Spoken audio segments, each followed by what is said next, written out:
Just be happy with who you are. Just be happy with who you are. Just be happy with who you are. Welcome. We're doing Chapter 6, Personality Disorders. Now, as an example, Dave is known as a loner by his classmates. He seldom participates in social activities, and he only has a few friends, and he even avoids interacting with his resident roommates. Now, Dave's favorite thing to do is to watch TV, play video games. Now, he doesn't go out to movies, and he has very few hobbies that seem to give him joy. Even so, he does not appear lonely. His college major is in forestry management, and he often goes out on outings and requires long stays in provincial and national parks.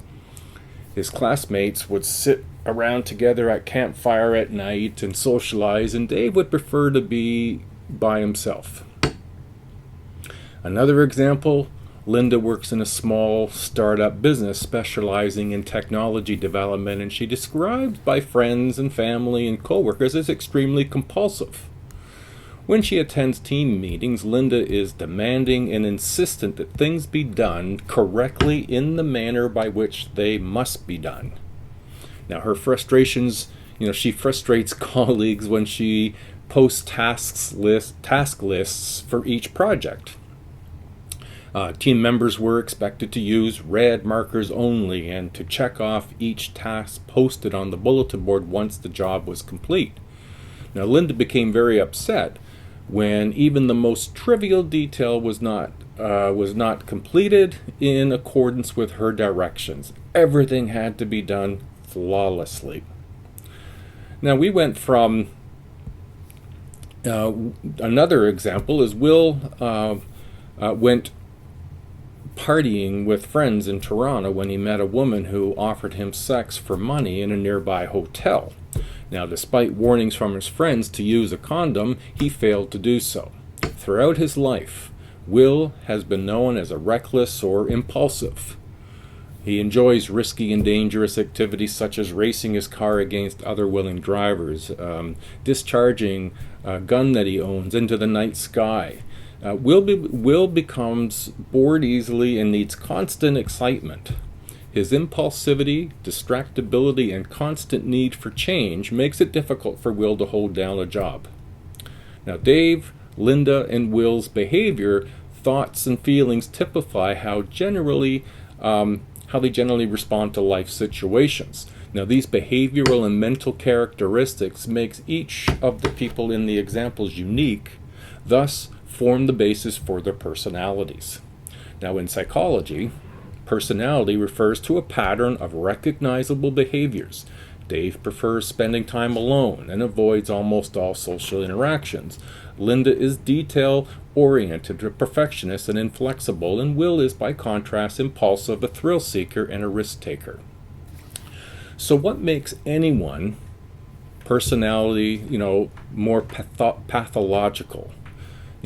When can we enjoy time alone, or may like things to be orderly, or even desire the odd adrenaline rush? Basically, we need to pay attention to what makes behavior abnormal. Remember from Chapter 1. So what we're going to do is we're going to look at personality disorders in this chapter. The DSM-5 tends to see people with personality disorder as having traits either as egocentric, that is to say, as natural parts of their personality, or dystonic, behavior that is foreign or not part of their identities. Maladaptive or rigid behavior patterns or personality traits that are associated with stress, are personal distress, or impair the person's ability to function in a social or occupational roles are called personality disorders. People with personality disorders do generally recognize a need for change in themselves. Personality disorders may be organized into three clusters, and these clusters are as follows. There's a cluster A, people who are perceived as cold and eccentric. This cluster includes paranoid schizophrenia, and schizotypical personality disorders.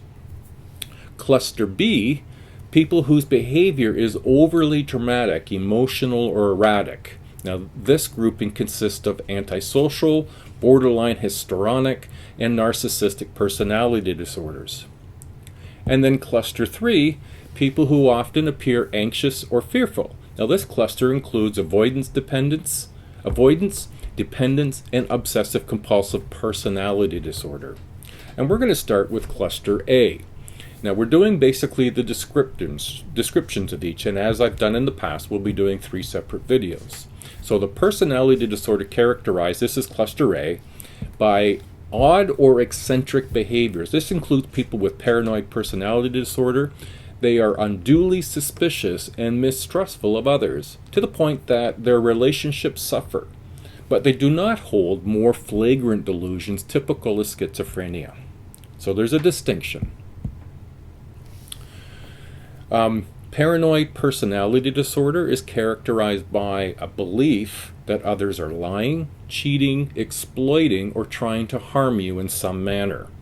A perception of hidden or malicious meaning in benign comments being made toward them.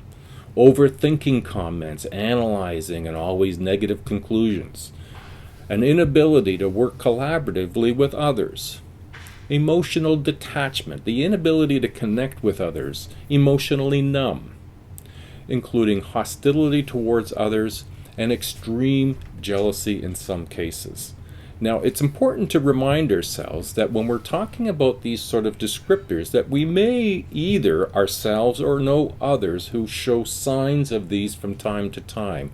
That does not make the diagnostic criteria. We need to be much more fulfilling. You'll find those examples in your textbook. A person with paranoid personality disorder will seem cold and hostile. Remember that to them, they're only trying to protect themselves from what they perceive to be constant threats towards them. And that's an important recognition. People who experience these sorts of disorders aren't just doing them for fun. It's an altered state for them that interferes with their ability to be successful and not see things in the way that they do. It's normal to be reserved about displaying one's feelings, especially when one is among strangers. Sorry, I'm going to reword that because I think I didn't say it very clearly. It's normal to be reserved about displaying one's feelings, especially among strangers. But people with schizoid personality rarely express emotions and are distant and aloof. Yet the emotions of people with schizoid personalities are not as shallow or blunt as they are in people with schizophrenia.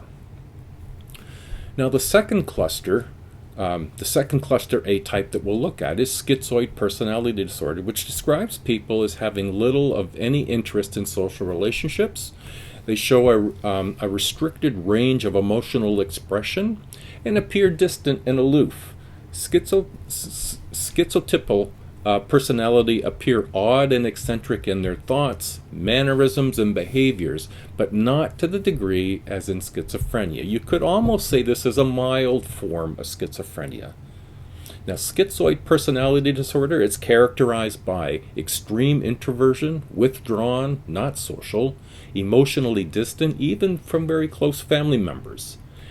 Also not interested in pursuing intimate relationships, their fixation on their own thoughts and feelings, emotional detachment, or emotional numbness. They prefer solitary activities, often include fantasy-type activities such as video games. Now, a third type of cluster A are the schizotypical personalities that appear odd and eccentric in their thoughts and mannerisms and behaviors, but not to the degree found in schizophrenia. Now, it's characterized by an indifference to and a withdrawal from others, ideas of reference.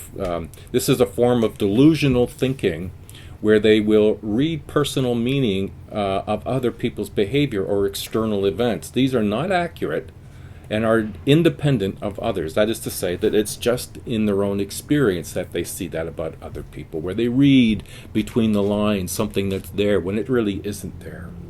Now, also, this group incorporates what's known as magical or psychic thinking, the notion that they can influence the behavior and thoughts of others with their own thinking.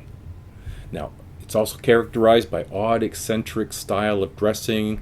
They're just generally eccentric. Now, that doesn't, if you're thinking about me, it doesn't fit entirely. I might like to wear shorts in the winter, but that's about it. Speech is often in metaphors, over-elaborate, and stereotypical, often revolving around specific topics, but beliefs that messages are hidden in public signs, radio, TV, and an advertisement. And it also has elements of suspicion or paranoid ideas. Inappropriate affect. This is basically an affect, or inappropriate affect is that if something's really sad, you're at a funeral and you start laughing, that's inappropriate affect. The lack of close relationships except for the immediate family. So you're starting to get a feel in this that the erraticness and the disconnect that they have with other people. Now, next is cluster B, and personality disorders that are characterized by dramatic, emotional, or erratic behavior. Antisocial personality disorder describes people who are persistently engaged in behavior that violates social norms and the rights of others, and who tend to show no remorse for their misdeeds.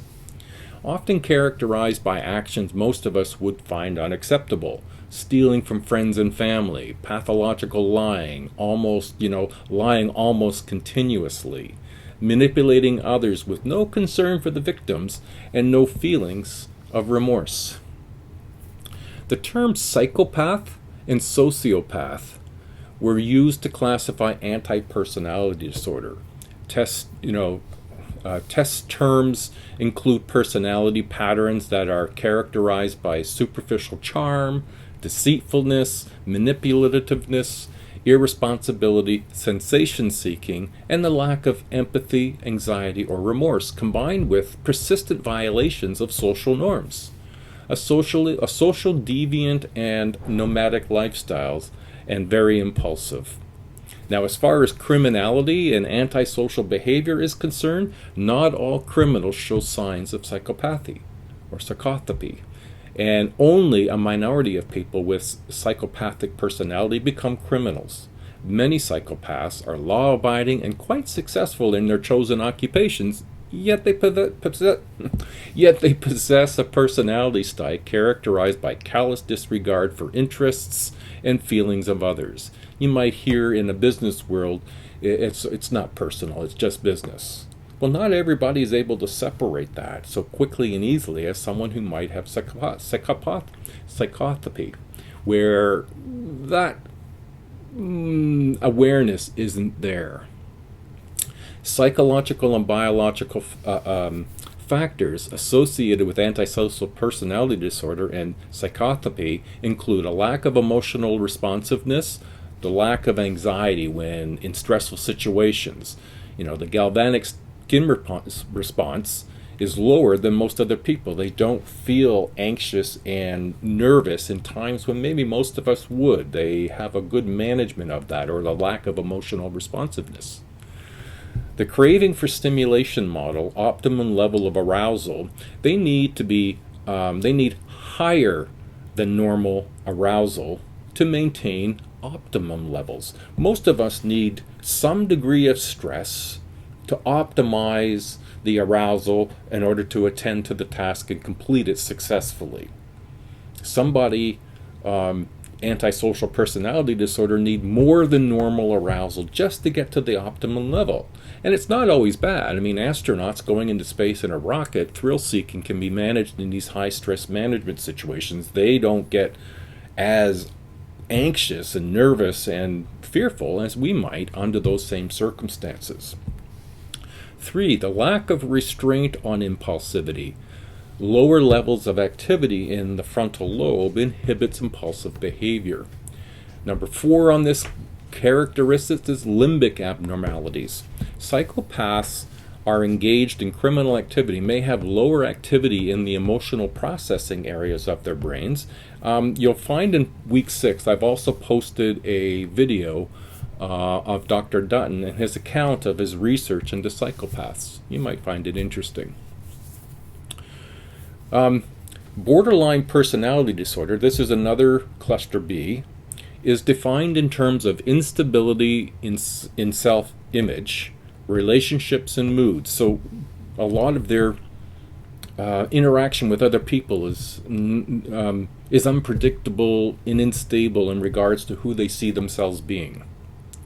People with borderline personality disorder tend to be uncertain about their values, goals, loyalties, career, choices of friends, and perhaps even sexual orientation. Now, people with borderline personality disorder often engage in impulsive acts that are frequently self-destructive.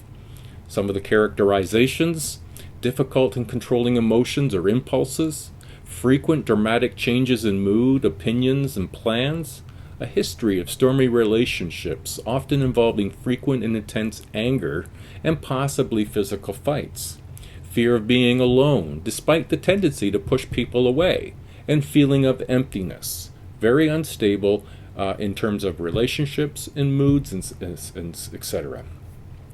Now, a fourth group is that people with histrionic personality disorder, and they tend to be highly dramatic and emotional in their behavior and highlighted by excessive need to be the center of attention and receive reassurance, praise, and approval from others.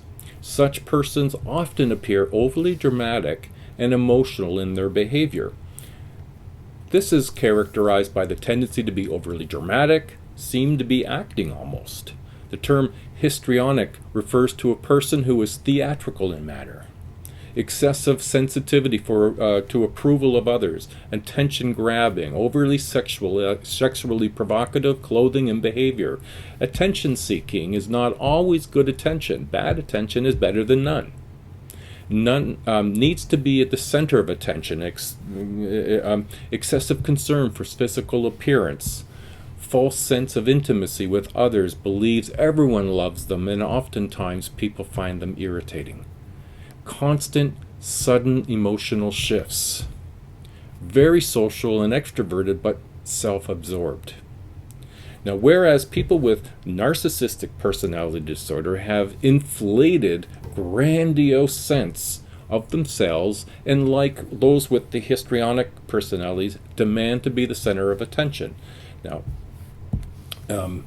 this is characterized by an inflated sense of and a preoccupation with your own self-importance, achievements, and talents, constant attention-grabbing, and admiration-seeking behavior. Unlike histrionic personality disorders, a person with narcissistic personality disorder looks only for positive attention, excessive anger or shame in response to criticisms, manipulation of others to further their own desires, a belief that they are special or unique, and they're preoccupied with fantasies of power, brilliance, and recognition, often envious of others and believes others are envious of them. Now lastly, cluster 3, personality disorders characterized by anxious or fearful behavior. Avoidant personality disorder describes people who are so terrified of rejection and criticism that they are generally unwilling to enter relationships without usually strong reassurances of acceptance. It's characterized by hypersensitivity to criticism or rejection, self-imposed social isolation, extreme shyness in social situations, though strongly desiring close relationships, longing to be accepted but will do anything to avoid being criticized. Now, people with dependent personality disorder are overly dependent on others and have extreme difficulty acting independently or making even the smallest decision on their own. Now, it's characterized by, and it's very similar to avoidant personality disability or disorder, with the main difference being that there is a distinct dependence upon whom the person with the dependent personality disorder will attach. Excessive dependence on others, usually a specific person, and to meet your physical and emotional needs. Tolerance of poor, even abusive treatment in order to stay in relationships. Unwillingness to independently voice opinions and make decisions or initiate activities. Next, we'll look at people with obsessive compulsive personality disorder. Now, it's important to distinguish that this is not the same as obsessive compulsive disorder. This is personality disorder and have various traits such as orderliness, perfectionism, rigidity, and excessive attention to detail, but are without the true obsessions and compulsions associated with obsessive compulsive anxiety disorder. So with this one, the personality disorder of obsessive compulsive is characterized by excessive concern for order, rules, schedules, and lists. Perfectionism often so pronounced that that you can't complete tasks because the standards are so impossible to meet. An inability to throw out or even broken, broken, worthless objects that they can't. They keep everything. Inability to share responsibility with others. Inflexibility about ideas, beliefs, methods. This is the right way, period. Do it. Compulsive devotion to work at the expense of recreation and relationships. Financial stinginess. Discomfort with emotions and other aspects of close personal relationships since they cannot be controlled or structured. So some problems that might occur with the classification of personality disorders, because there's a lot of similarities and yet there are differences. And there's various controversies and problems attend the classification of personality disorders, including the lack of demonstrated reliability and validity. And that's always important with any research-based or categorizing where decisions are being made. It has to be reliable and it has to be valid. Remember when looking at research, then looking at the weigh scales. That's from chapter 1. Too much overlap among the categories. And you maybe noticed that yourself in the descriptions. That sounds a lot like the previous one. Difficulty in distinguishing between variations in normal behavior and abnormal behavior, and the underlying sexist bias in certain categories and confusion of labels with explanations. To address the problems of overlap of diagnosis, the DSM-5 proposed a research model for personality disorder diagnosis and conceptualization. This model emphasizes functional impairments in the personality, in a person's personality, and traits with underlying pathology. 6 personality disorders are derived from the model and include antisocial, avoidant, borderline, narcissistic, obsessive compulsive, and schizotypal personality disorder, and that was from 2013. And that was when the DSM-5 was introduced. Since the model includes both traits and disorders, it would allow the clinician to take into account the antisocial traits of a person without diagnosing APD. All right, well, thanks everybody. This is the first of 3. This is looking at the description, and we'll move into doing theoretical perspectives in the second and treatment in the third. Thank you, everybody. See you in the next video.